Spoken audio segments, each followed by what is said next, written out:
Welcome to Story Time. Today we are going to learn about Job, a man who was very wealthy and righteous. He sat in his home surrounded by his family, flocks of sheep and camels and servants all around him. It was a beautiful sight to see. Job's home was filled with joy, laughter, and love, showing that God was greatly blessing him. But in another place, far away, there was a great heavenly courtroom. God sat on his glorious throne above it all, while standing before him was Satan, the accuser. And Satan said to God, "Are you not God? Job only serves you because he is blessed with great wealth and a big family. But if you take everything away from him, I bet he will curse you." God allowed Satan to test Job, but warned him not to harm him. So Satan left the courtroom and went to Job's house. And one day as Job was sitting outside, messengers arrived running hard, out of breath, panting.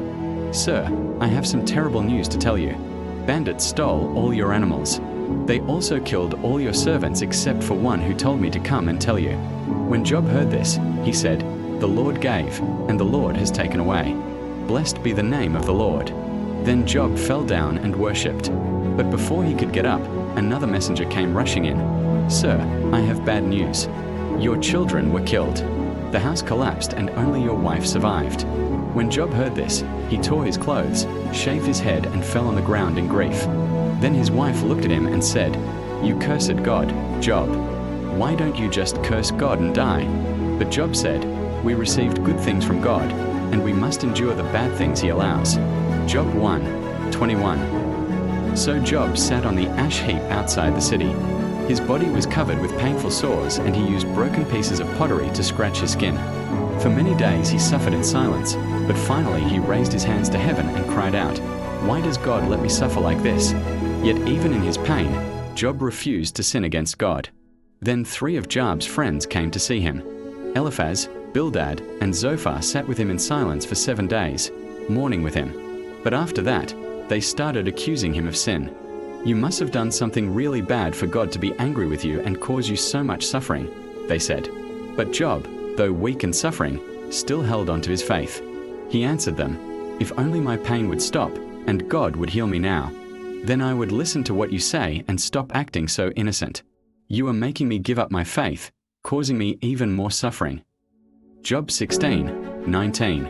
Then God asked his 3 friends, "You have spoken foolishly about things you do not understand. Now I am going to speak.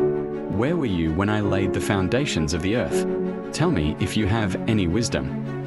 And suddenly a mighty storm cloud formed over the mountains, lightning flashing, thunder booming. And God spoke out of the whirlwind, "Where were you when I laid the foundations of the earth? Or can you direct the morning star into its place? How does the sun get up into the sky, or the moon with its appointed number of days? Can you bind the chains of the Pleiades or set free the animals of the south?" Job 38:4, 6, 12. Finally, Job bowed low in the dust and said, "I spoke of things too wonderful for me to understand. Greater things far beyond my knowledge are too lofty for me. I can't understand them. I will only say what I know. I know that my righteous nature is bent, that my life is full of trouble. My Redeemer lives.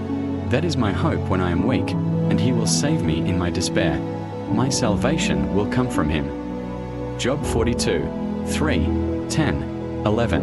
And God said, "I am greatly pleased with you, Job, that you have defended yourself in the right way. Now I will restore everything that you lost when you were tested.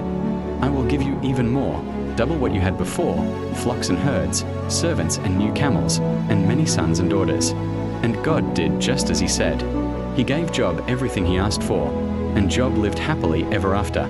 The end. Hey, watchman, do you ever feel like you've lost everything?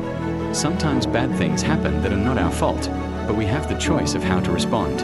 Job trusted God through his suffering and never gave up. Let's learn from his example.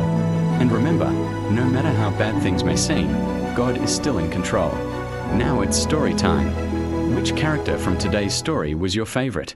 Did you learn anything from Job? Share with us in the comments below. And don't forget to subscribe. Until next time, God bless you.